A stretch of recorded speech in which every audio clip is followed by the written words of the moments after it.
Yeah, so now you all are live and don't get us in trouble. Welcome everyone to the eighth.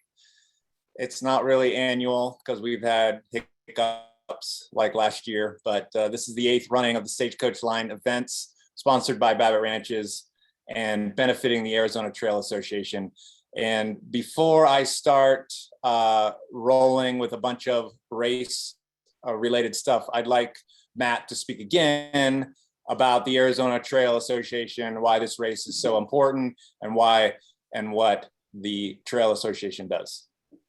Thanks, Ian. So yeah, my name is Matt Nelson. I'm the Executive Director of the Arizona Trail Association. We're the nonprofit organization whose mission is to protect, maintain, enhance, promote, and sustain the Arizona National Scenic Trail as a unique encounter with the land.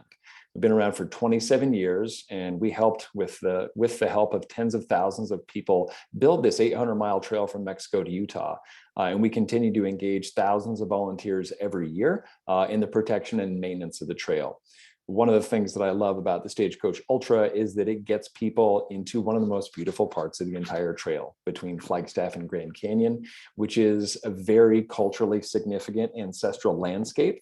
So for those of you that will be running either the 55K or the 100-miler, you're running on ancestral lands of Hopi, Acoma, Zuni, Wallapai, Havasupai, Diné, Western Apache, and many other tribes from throughout the Southwest who consider this area very culturally significant. I love the event too because it raises awareness about this National Scenic Trail. And one of the things that makes it unique, especially if you've done other long distance events on other trails, a lot of National Scenic Trails try to keep runners in competitive events or participatory events off of these National Scenic Trails. And I don't believe that that's a good move. I really think that by encouraging people to challenge themselves on these beautiful pathways, it makes for good people, makes for good land stewards, and makes the planet a better place. So really happy to be able to partner with Sundog Running and Ian and Emily to pull this event off. And considering that we canceled everything in 2020, all of our events, all of our youth programs, all of our volunteer events, you got to know, like, I've been looking forward to this for so long, and hopefully you have as well. The weather looks fantastic, and we're really excited that when you're going to be out there, that you're on this nationally significant resource that is the Arizona Trail. So I'll look forward to seeing you at the start line on Saturday. Thanks, Matt.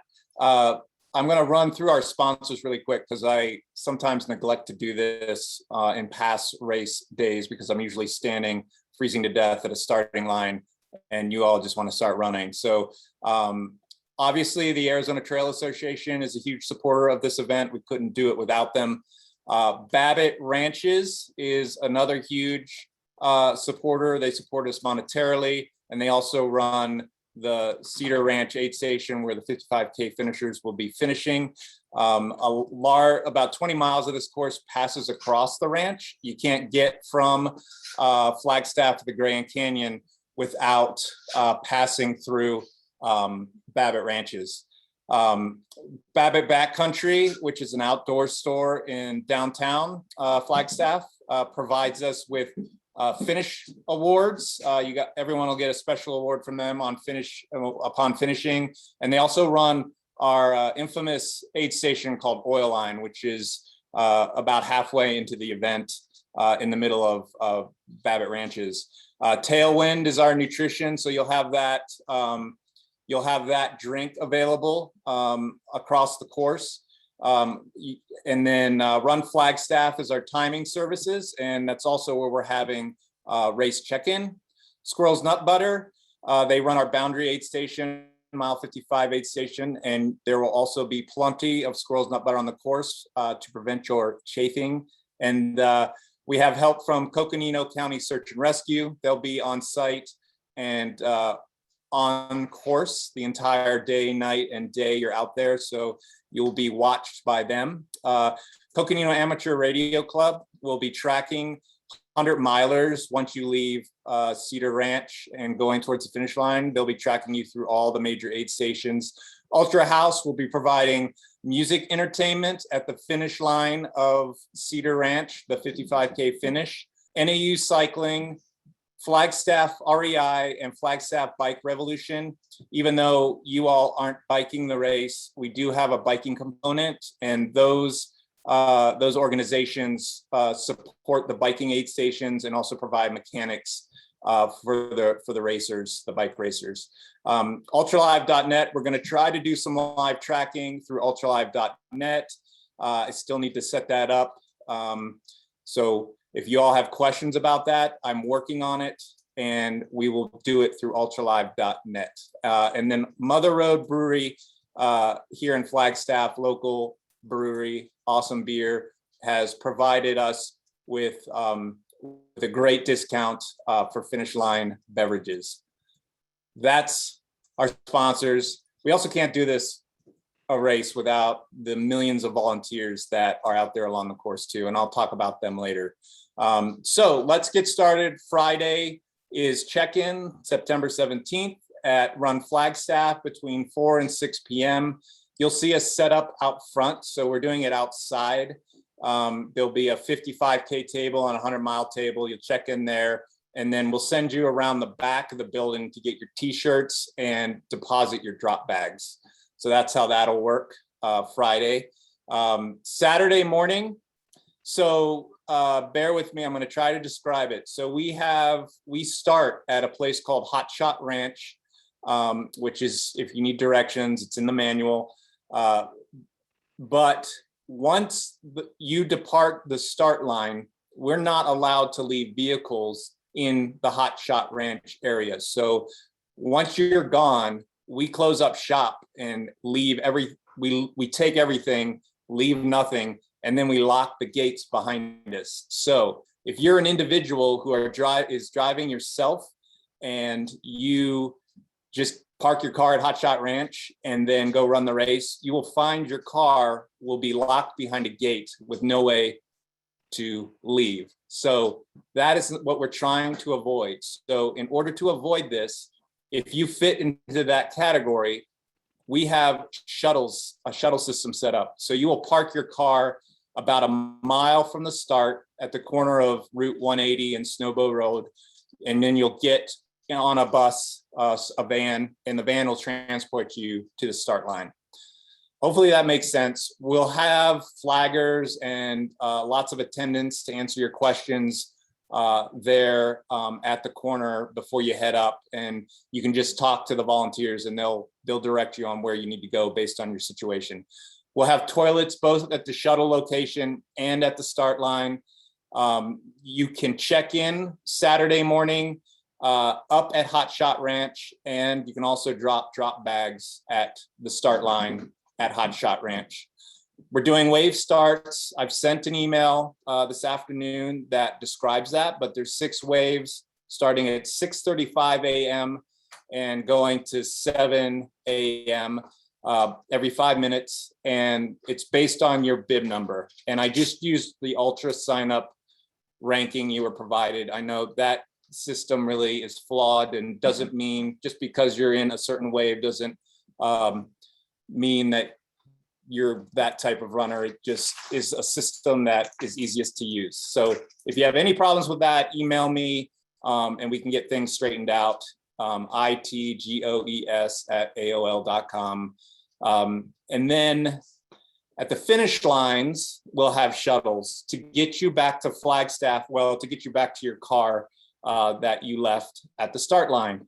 And for 55K runners, that's at 4:30 p.m. Saturday at Cedar Ranch.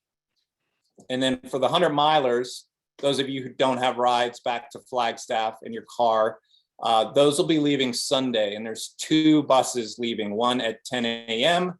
and one at 2 p.m.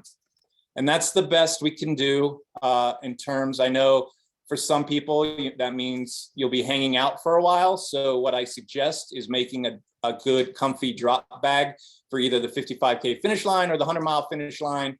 And so we'll bump that to that location. So if you have to wait, you'll have a change of clothes, food, whatever you need that make you feel comfortable while you're waiting for a bus to take you back to your car. I would implore you to do that. In the past, we've had runners ship sleeping bags to the finish line and tents and things like that. So for those finish line drop bags, we're okay if those bags are a little bigger to, provide you that extra comfort. Course marking, the course will be marked. So we use orange ribbons with clothespins, and we attach them to the trees. That way we can recycle them, and we're less apt to rip all the vegetation off the trees when we're sweeping the course. We use orange pin flags on the ground. And those of you running in the night, you'll see the same version of that orange ribbon, but it'll have a reflector of some sort attached to it. So if you're wearing a headlamp, it'll reflect back to you, so you see it in the night. We also use a lot of large yellow directional arrow signs. Some may have verbiage written on them, but look for those too. They're pretty big, yellow, corrugated plastic signs that'll be stuck in the ground. And then lastly, we have the course GPX files on the website, both for runners and crew, driving directions, and also the course. So if you're savvy with your electronics, you can download the course GPX files and upload them onto your mobile phone and use apps like Avenza or Gaia to stay on course. If you ever feel like you're off course, you just pull out your phone. Those apps don't need cell service to work, so it'll pinpoint your location and it'll show you whether you're on or off course. And if you're off course, you just go back, get your little blue dot back on the line. So that's that. Weather looks like it's going to be in the 70s and the 40s. That's what the weather stations will tell you in Flagstaff and Tucson, but they lie. So be prepared for 80-degree plus temperatures as you descend from Kelly Tank, mile 20, to Cedar Ranch. And if you're a 100-miler, on up to Oil Line. That's a really hot section of the course. It's lower in elevation. There's no shade. In fact, you'll be running through the slate fire burn area. So all those trees are torched. So you won't have any shade. It'll be hot. This is the undoing of many people at Stagecoach. They think they can run the last 13 miles, no problem, because the first 20 miles have been so gorgeous because you've been at higher elevation in aspens and pine trees, but the course does change significantly there. And then expect temperatures in the 30s at night. This is the other undoing for you 100-milers. We always have folks on the other end, once they get to Boundary and Russell, they're unable to keep warm while they're running, and they drop that way too. So pants, jackets, those are all good things to have with your crew, and drop bags. And also don't get caught between aid stations when the sun sets without extra clothing, because once the sun sets, the temperature bottoms out. That's how it works out here. So those are my two warnings about that. Crew, those of you who are crewing or runners, you can relay this information to your crew. The directions for crew are in the manual. There's, like I said earlier, there's a GPX file on the website that they can utilize as well. Most of the roads, once you get off Route 180 at any time, are dirt, dusty, and rough in spots. We haven't had any precip, and we're not expecting any, so mud probably won't be an issue, but it'll be rough and rocky in some spots. The rockiest sections are out near Boundary, which makes slow going, which is what you should do. Allow plenty of time to get from point A to point B out there. Don't trust Google Maps to get you there. Please use the manual directions or the GPX file to do that. You'll get lost if you try to use Google to find these locations. There is about 4 miles between Cedar Ranch Aid Station and Tub Ranch, where runners share the road concurrent with crew. So crew will be driving that road, runners will be running on that road. So we're going to ask that you drive very slowly and not dust out the runners. And runners, I suggest a buff or some sort of face covering in that section, so you don't choke to death. So yeah, crew, take it easy. These are crazy roads. Follow the directions given in the manual and GPX. There may be aid stations like the Start Line, Kelly, and Cedar, where there are volunteers, flaggers asking you to park in certain locations. Please follow their lead. Don't run them over, and be nice out there. At Cedar Ranch, at the 55K finish line, there is a gate across the road right before you get to the aid station. We ask that you park on the near side of the gate. Don't go through the gate and park to access the aid station. Park on the other side and then walk through the gate over to the aid station. Once you want to drive to Tub, then you may pass through the aid station and continue to Tub. Hopefully that'll make sense. If it doesn't, I think it'll make sense when you get there. Pacers must sign in and get a pacer bib before they begin. They can do that Friday at check-in, Saturday at check-in, or at any of the pacer exchange points. So they need to get a bib, they need to sign a waiver, and then they can join you. One pacer per runner, please. Aid stations run by volunteers. Please be courteous. I know you can get grumpy when you're out in the middle of the night and you're low on sugar, but just smile, and they're there to help you. They're volunteers, remember that. For those of you who have run this race in the past, the 100-mile race in the past, there is a new single track section, almost 15 miles long, between right after Tub Ranch and before Boundary. So Oil Line is in a new location. You'll be on new single track. Matt, was that, it's like a year and a half old? Yeah, recently completed single track. It's about a year and a half old. Yep. So it's pretty sweet. So enjoy that. It gets you off the ranch roads in the middle of the race, which I think is a blessing. So, and also we have a new finish line. For those of you who have run this 100-mile race before, it's about a quarter mile before the IMAX finish line. So we were unable to procure the IMAX parking lot this year. So we're using a commuter lot. It's the Greenway Tucson commuter lot. So don't worry, we tacked that extra quarter mile on because when they built the new single track, they took the trail away from the Boundary aid station. So you'll be doing a new out and back to get to the Boundary aid station. So you go down to Boundary and then you'll turn around and come back. And that's where you're making up the extra distance. So you'll have out and backs at the Nature Conservancy for all 100 milers and all 55Kers. And then 100 milers will have short out and backs to Boundary, Moki, and Hall Cabin. We are tracking you. Like I said, we're using radio for 100 milers. We're tracking you after Cedar Ranch. You'll be tracked by radio. 55Kers and 100 milers, you all have a chip, and you'll have to cross a start line, Matt, to start your expedition, your adventure. There'll be a chip check mark. You'll go over another mat at Cedar Ranch. For those running the 55K, that's your finish time. For 100 milers, that's just a check-in. And then we'll have a mat in Tucson when you finish for the 100 milers.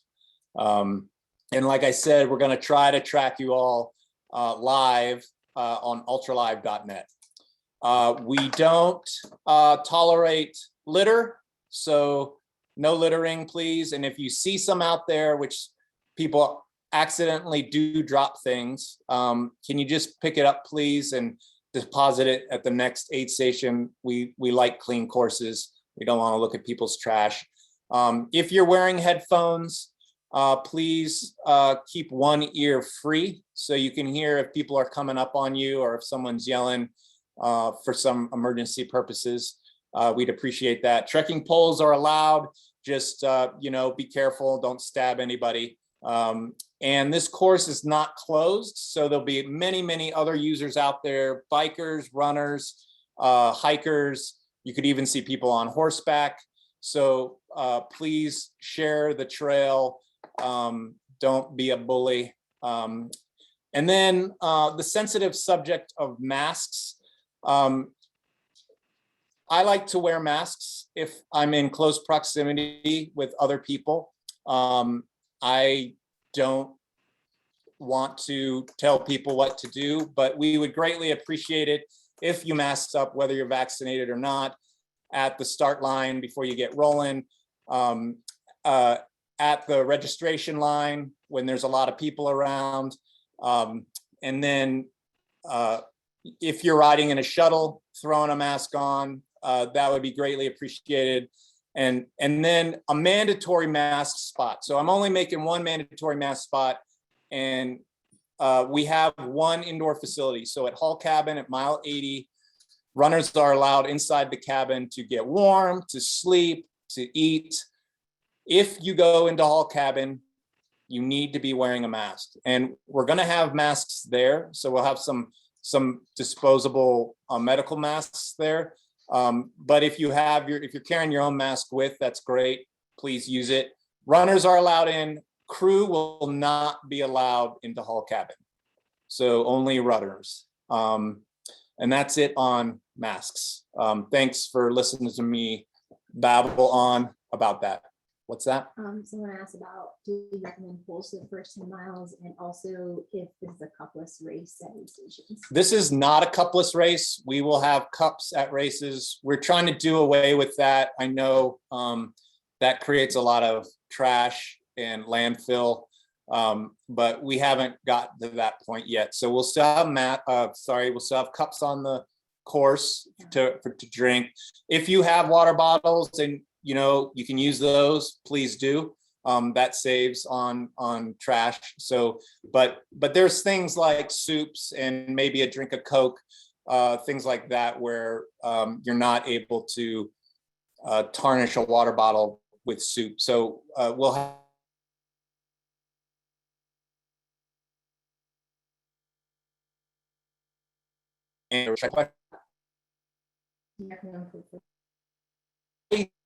don't think the trekking pole type of course unless you're into that.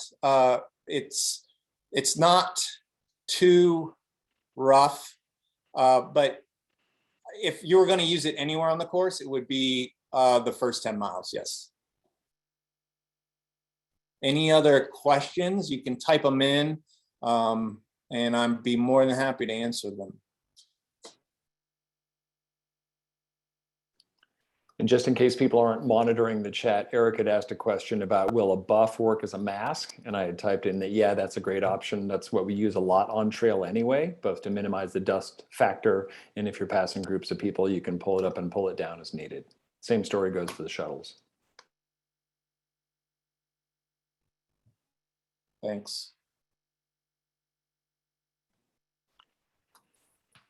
And then Amelia asks, which aid stations would be the easiest for crew to access? I know that there's really good information on that in the manual, but Ian, if you want to throw a couple out. Yeah, easiest, our Kelly Tank, so mile 20, Cedar Ranch, which is mile 33, and then the course gets more complicated in terms of access, and it's just there's a lot of roads out there, and if you're savvy with GPX, if you're savvy with maps, you can do it, no problem. But you have to be able to follow U.S. Forest Service road signage, which are Carsonite posts, and paired with the maps or GPX that's provided on the website. Awesome. And then Carter wants to know, do you have to do check-in on Friday, or can you check in at the start line on Saturday morning? Yes, you can check in Saturday morning. Shuttle time for 55K. Shuttle time for the shuttle will start moving at 5:30. Oh, I'm sorry. In the morning, 5:30 a.m. in the morning. If if you're shuttling from a car, shuttling to the start line, that'll start at 5:30 a.m. to get you up to the start line. And then it's 4:30 p.m. at the finish line.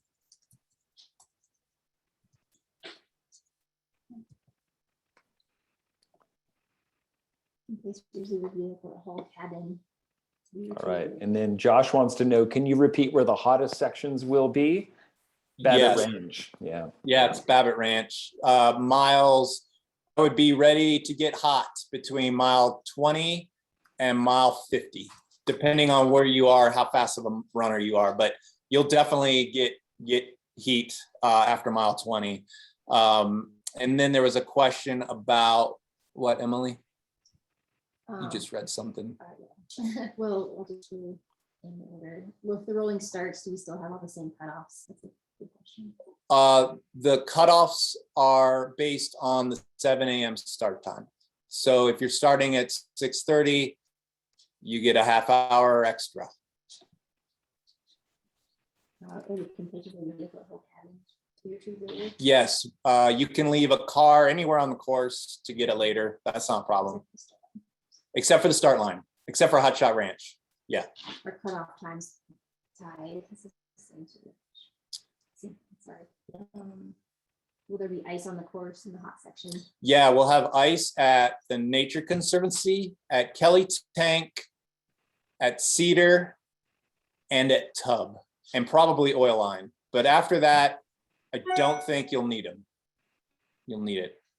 For 100 milers, is it a good idea to carry your light with you from the start or pick it up at Cedar since it will be dark by the time you get to the boundary?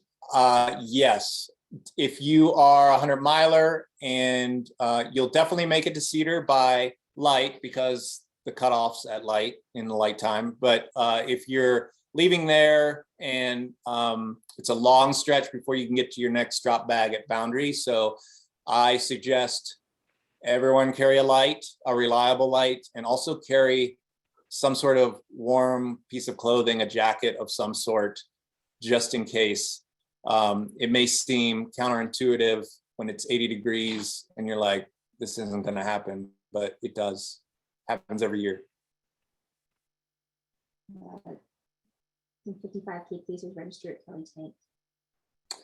No, you can only register as a pacer at Boundary, Russell, Hull, and Watson. Cool. Also, a couple of questions here.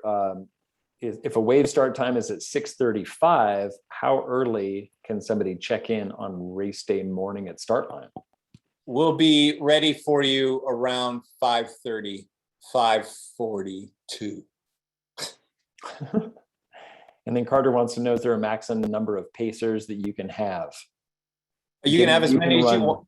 One at a time, right? Yeah, one at a time, but you can rotate between every aid station and they all have to sign in. So you can have up to, let's see, 1, 2, 3, 4 pacers. Most of the aid stations accessible by two-wheel drive vehicle. I would say yes, you can get through with a two-wheel drive vehicle, but I suggest higher clearance. So if you're trying to get a Prius down this course, I don't think that's going to work. Keep saying Nature Conservancy, is that Fern Mountain? Yeah, no. So what happens at the Nature Conservancy, or Hart Prairie Preserve, as we call it, there is an aid station in the preserve itself, up by the preserve's administration buildings. Crew cannot go there, so it's kind of a closed area, but we want you to see this beautiful spot. It's pretty awesome. You just do this 1 mile out and back, and you go around the back of Fern Mountain and it's like, oh, so it's pretty sweet. So we go up in there, there's an aid station for runners. The runners come back out of the Nature Conservancy, run down 151, another half mile. And there's a place I call Fern Mountain, which is where crew can access the course from a side road. So you can meet your crew there. There will be no aid station, but crew, you can just set up on the road. You have to park on the road before you get to 151 where the runners are running, but you can bring your supplies up, camp out. As your runner comes by, you can just do your pit stop there. I hope that makes sense. So there's no aid stations where crew have to walk to, only Fern Mountain and the manual. That's what we saw. Yeah, it just depends on how many people. We have a lot of crew go to Fern Mountain. So it's just, there's no parking lot. So you're just trying to find a good spot underneath a pine tree along the road. You don't want to block the roads. But in order to do that, depending on when you get there, you may have a half-mile walk to get to the course based on where you end up parking if people are in front of you. And then Tim asks, is there access to water between Watson and the finish? No, I don't think You- so. no, it's 12 miles. So load up. Will we be waiting outdoors for the shuttle at the 55K finish? Yes. And And yeah, go ahead. is there a time the bottom of Snowball Road will be closed for the start of the bike race, or will cars be able to get up to the run start the whole morning for those earlier waves? We start the bike race at 6 a.m. and we close. We just there's 50 bikers, and it's very manageable. But yeah, we ask you to slow down until they're through there. So it's about a mile that they bike up to pass Hot Shot Ranch. And last year it went pretty seamlessly. We got through it okay. There wasn't a backup and it wasn't crazy, but yeah, we just kind of shut it down for a little bit, let them spread out, and then you can drive up on there and get in the Hot Shot Ranch. If you're worried about getting stuck there, arrive early. I think Amy had a question about food, and I know Emily was typing in an answer as well, but is there any hot food available for vegans? I'm gonna let We Emily, just have broth right now. we just have broth right now, so We might be able to get some soup at work. we're working on that. Good Uh, broth. Broth for sure. Type in some suggestions. Great. And then Jason asked, can pacers leave a vehicle at Hull or in the area to be retrieved at a later time?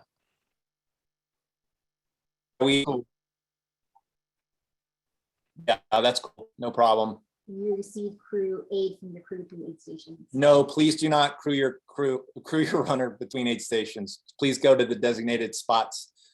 That's how our permit is written. So, you know, they use a lot of things to give a permit. It's not just about people running. There's a lot of other things going on out there. And so we just don't want to screw that up.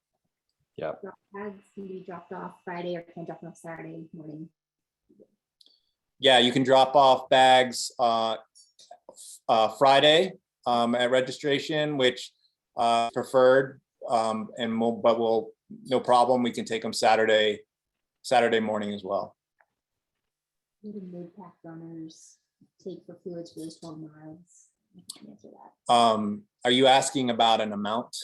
No, but yeah, between Watson and the finish for those 12 miles, what would you recommend for people that are mid-pack runners to make that distance? At least 2 liters. It'll still be, yeah, it could be getting back into the afternoon. You know, the race closes at 2 p.m. So you could be out there with some noonday sun on you. I would carry extra water just in case. The terrain is not gnarly. It's rolling. There's not like a huge mountain you've got to climb that's exposed. You're under Ponderosa Pine for the most part. There's a couple of meadows you pass through, but it's higher. So you're at 6,800 feet. Is that right? 6,800 feet, Matt. So it's a little higher than Babbitt Ranch. You're in the trees. It's a little bit more forgiving than those Babbitt Ranch miles. But I know, and I understand that is a long distance, but we know you can do it. Yeah. And you might have already answered this one, but do drop bags need to be dropped off Friday or can they drop them off Saturday morning at the start line? Both Friday and Saturday. Great. Thank you.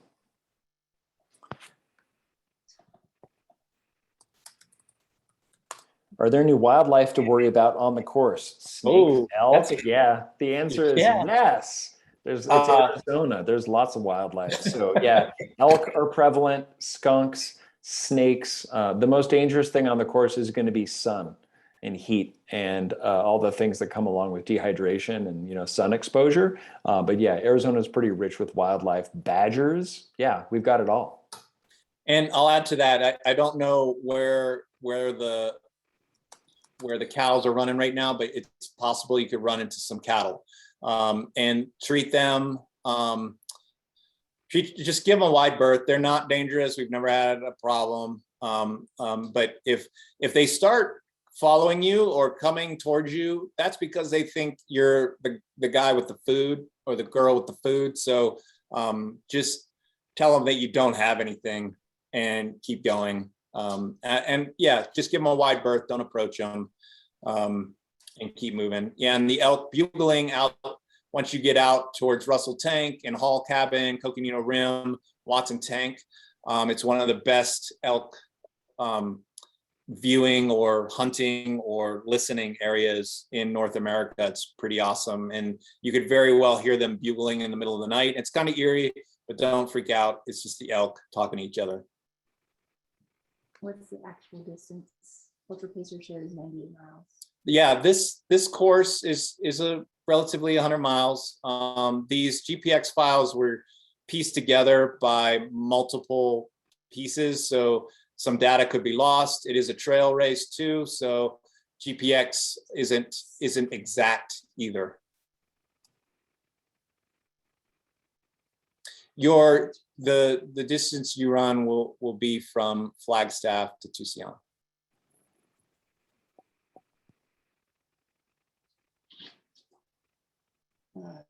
This person wants to know,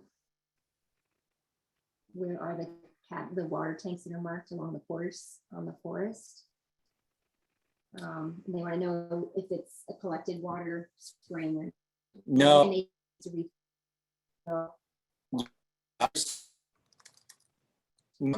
So wouldn't, unless you're really, really hardcore and got a really, really good filter, if you find water on the course, good luck on that. It's very dry. I would rely only on aid stations. What's the deadline of registration cancellation? It's probably like now to cancel the race. If you want to cancel your registration, I would do it right now and just go to Ultra Sign Up and take yourself off. You'll be credited.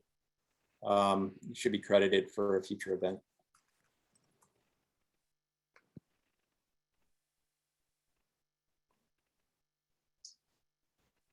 And then Amy asked, with the rolling starts, do all the same cutoff times remain, or is that adjusted in the cutoff times based on wave starts? No, we just, the cutoffs stay the same based on the 7 a.m. start time. Water at the aid stations will be Flagstaff tap water, correct? Flagstaff tap water. Water at the aid stations is Flagstaff tap water. It's good. I drink it. Straight out of Lake Mary. Another question is on the other, do you take registrations between now and race day? If you are interested in registering, you can go do so. I think you still have a little time, and that would make our job easier. If you can't do that, then if you're thinking of running the 55K, you'll be placed on a wait list, but I will invite you right off the wait list almost as soon as I can. So you can then, so I invite you, and then you got to click the confirm link to get actually registered. So go register, I get a ping, I invite you, then you register again by pressing a button. So, and if you're a 100 miler, there's still plenty of room. And yeah, we're trying not to do race day registration.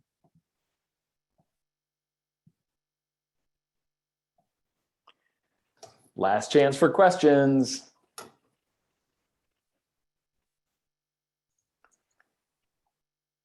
Who's excited?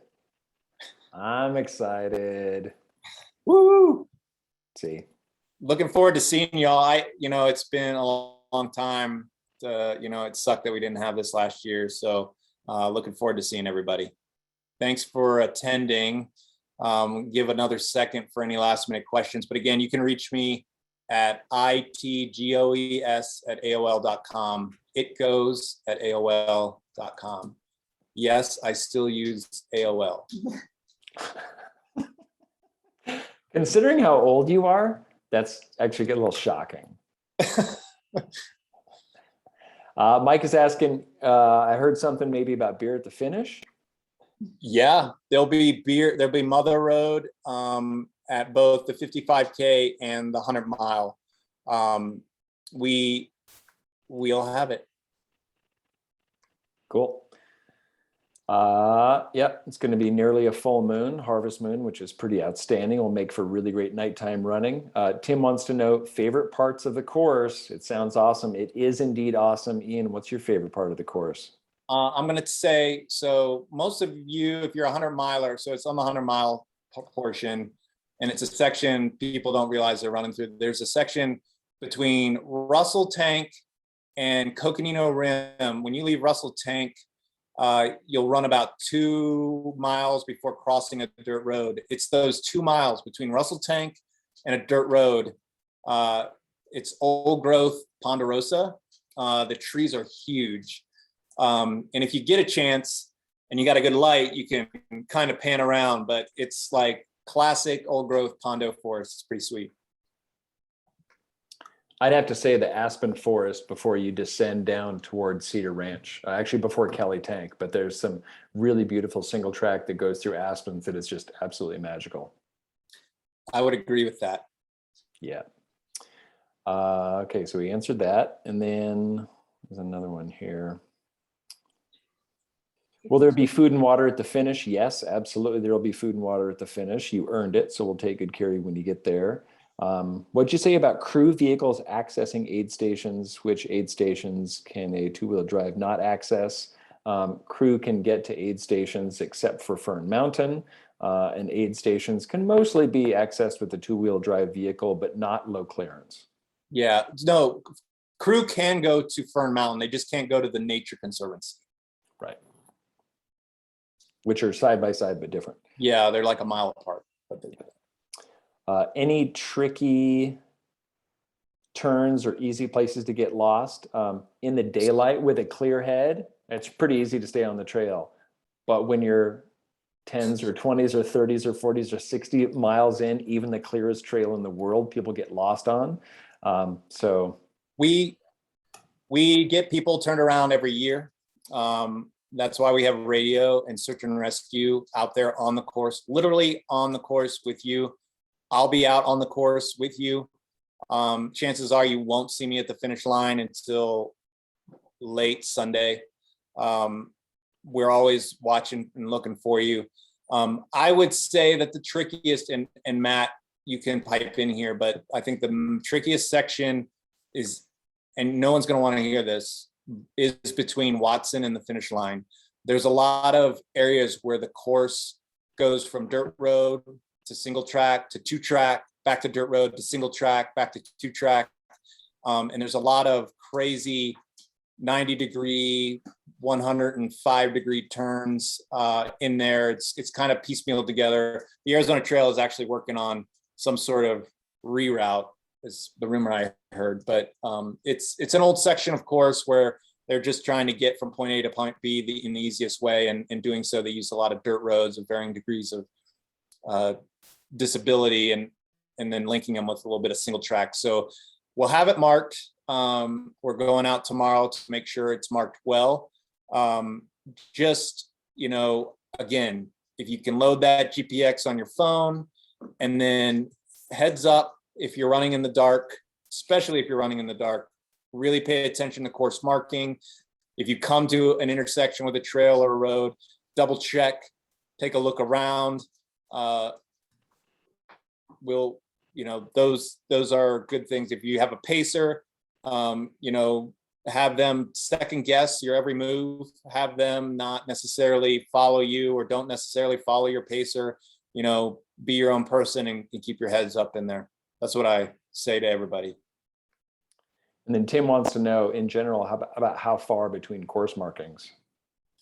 We're gonna try to do confidence markers. So if there's no intersection, obviously intersections will be heavily marked or marked. And then if, we're trying to do confidence markers every 0.2 to a quarter mile. If you're on a single track and it's just single track, we'll try to put one every quarter mile. We may spread that out a little bit more, but that's our goal. There's some sections of this course where there's nothing that comes in and interferes with the trail. So, but I understand that you can be like, shoot, did I miss something if you don't see something? So we're going to try to remedy that by, every 0.2, 0.3 miles with some sort of piece of flagging, course marking of some sort. And aside from a couple little diversions to get to aid stations or to add mileage for the 100-miler, most of the time you're on the Arizona National Scenic Trail, which is pretty well marked and, relatively heavily used. So I'd say for the most part, this event, it's not hard to find your way. Josh also wants to know if the map that's available on trailrunproject.com for this particular event is accurate. Ooh, I don't think it is. I should have killed that. Thanks for saying that. I think it's an original course, so it doesn't have the new single track or the new out and back to boundary. So yeah, don't use that. Sorry about that.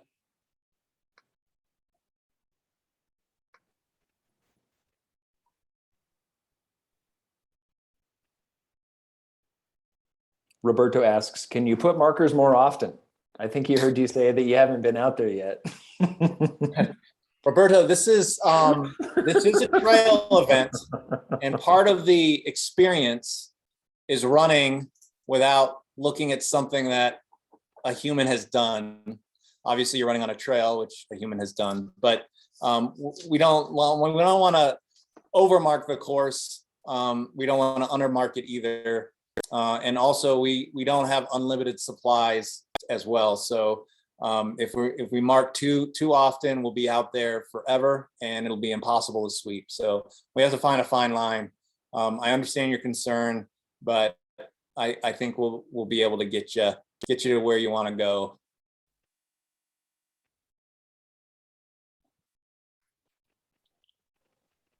All right, before we wrap up, Ian, one more time, if people have last minute pressing questions that they can't find the answer to in the manual, which I think almost everything is in the manual, probably everything is in the manual, how can they contact you? It goes at AOL.com. It goes at AOL.com. Excellent. And this recording will be available. Yeah. Matt, send me the link when you get it, and I will put it on the race website, not the Ultra Sign Up website, the actual event website, the Arizona Trail website. And also on there already are the wave starts and bib number allocations. So that's there too.